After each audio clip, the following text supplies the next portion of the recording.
모가지가 길어서 슬픈 짐승이여, 언제나 점잖은 편 말이 없구나.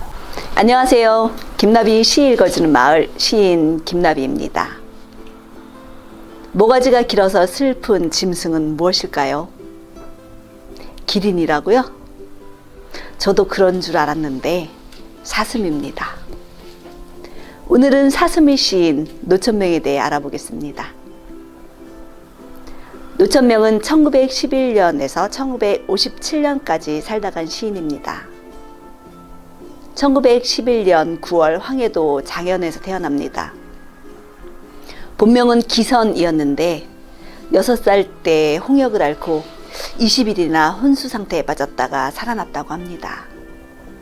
어머니 지극한 간호 끝에 죽음 직전에서 깨어났고, 이를 하늘이 주신 명이라고 생각하여 아명 기선 대신 천명으로 호적에 이름을 올렸다고 합니다. 천명은 일찍이 아버지를 여의고 서울로 이사 옵니다. 서울에서 진명여고를 졸업한 뒤 이화여전 문과에 입학하게 됩니다. 이때 밤의 찬미를 신동화에 발표하면서 등단을 하죠. 졸업한 뒤 조선중앙일보에 입사했고, 이때 대표작인 사슴을 발표합니다.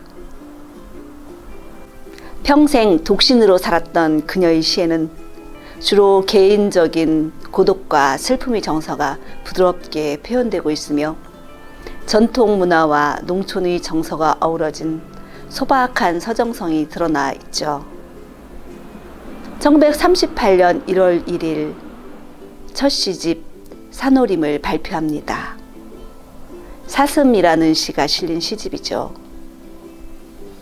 이 시에서 사슴의 의미는 다양한 해석이 있는데요. 노천명을 대표하는 시인만큼 시적 화자가 자신을 가리킨다는 전통적인 해석이 있고요. 일각에서는 노천명이 흠모하던 백석 시인을 가리킨다는 설도 있습니다. 노천명은 백석을 흠모했지만 백석의 안중에는 노천명이 없었고, 또 노천명의 안중에는 시인 김기림이 없었죠.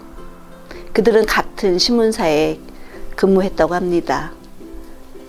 그리고 그들의 사랑은 이렇게 엇갈립니다.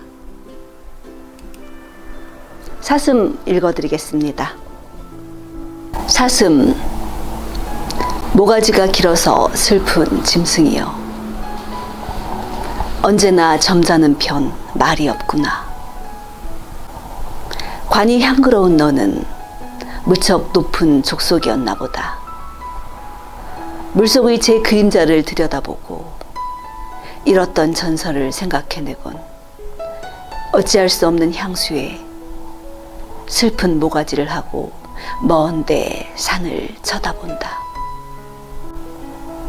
노천명의 시는 서정시가 많습니다. 그러나 안타깝게도 태평양 전쟁 중에 쓴 작품 중에는 전쟁을 찬양한 군신송을 비롯하여 선동적이고 정치적인 시들이 다수 포함되어 있습니다. 당시 노천명은 일본 군국주의자들의 요청을 거절하지 못하고 일본을 찬양하는 내용의 글을 쓰기 시작합니다. 1944년 조선 청년들이 적극적인 전쟁 참여를 권유하는 님의 부르심을 받들고서, 그리고 가미가제 특공대로다가 사망한 조선인들을 추모 미화하는 신익 등을 조선 총독부 기관지 매일신보에 발표합니다. 그리고 1945년 12월 25일 두 번째 시집 창변을 발표합니다. 그런 노천명에게 다시 사랑이 찾아옵니다. 조선일보 기자였던 노천명이 연극에 출연한 적이 있다고 해요. 그때 연극을 보고 반한 보성 전문학교 교수인 경제학자 김광진과 약혼을 합니다. 그러나 그는 이미 북에 아내가 있는 몸이었죠. 그런데 해방이 되자 그는 노천명을 버리고 왕수복이라는 기생 출신 가수와 월북을 합니다. 또 그렇게 사랑은 어긋납니다. 노천명은 1950년 한국정쟁 당시 미처 피난을 떠나지 못하고 있다가 이마 등 친북 작가들이 주도하는 조선문학가 동맹에 가입합니다. 1950년 9월 28일 서울 수복 후 좌익분자 혐의로 체포돼 20년형을 선고받기도 하죠. 그러나 김광섭, 모윤숙 등의 적극적인 구명운동으로 6개월 만에 석방됩니다. 1953년 3월 30일 세 번째 시집 별을 쳐다보며를 출간합니다. 이 시집에는 40편의 시가 실려 있는데 그중 21편이 옥중에서 쓴 시입니다. 그중 이름 없는 여인이 되어를 읽어드리겠습니다. 이 시는 사랑하는 사람과 함께 산으로 가서 이름 없는 여인이 되어 살고 싶은 심정을 그린 것으로 여기에서 그 대상이 백석이라는 설도 있습니다. 이 시에 여운하는 산골 얘기를 하면 삽살개는 달을 짓고 라는 구절이 있는데요. 혹자들은 여기서 여운하는 산골은 백석의 고향 여운안골이라고도 합니다. 시를 들어보시겠습니다.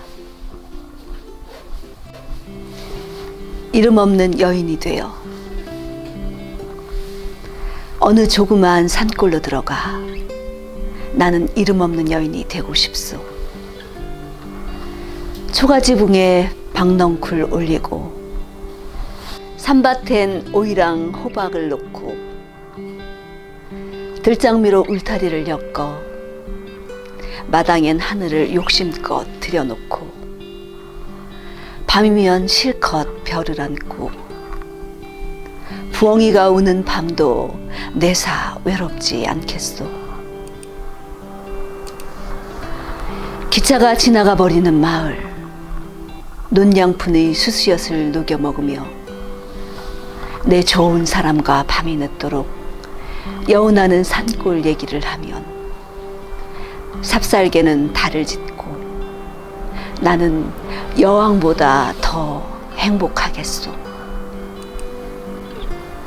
시대의 질곡 속에 파란만장한 인생을 외롭게 살아내면서 노천명은 더욱 내성적이 되고 사람들을 멀리하게 되었고 평생 홀로 삽니다.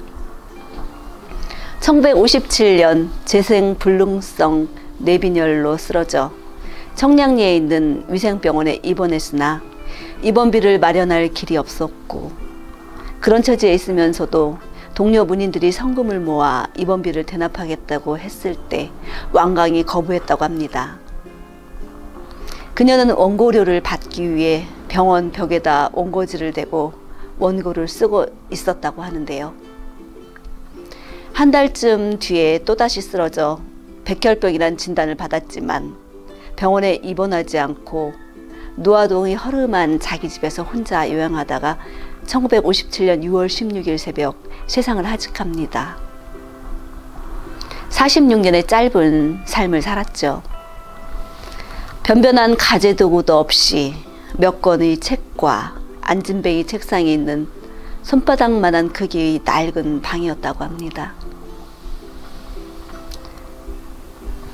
그녀의 묘는 경기도 고양시 벽제에 있는 천주교 무지에 언니 노기용 씨와 함께 있습니다. 살면서 선택이라는 것이 얼마나 중요한지를 그녀의 삶을 들여다보며 다시 한번 생각해 봅니다. 친일시를 쓰지 않았다면, 조선문학가 동맹에 가입하지 않았다면, 또 김광진이나 백석이 아닌 시인 김기림을 선택했다면 그녀의 생은 달라졌을까요? 오늘은 여기까지고요. 다음에 다른 시인과 삶을 갖고 만나 뵙겠습니다. 지금까지 김나비의 시 읽어주는 마을 시인 김나비였습니다. 감사합니다. 구독, 좋아요 눌러주세요.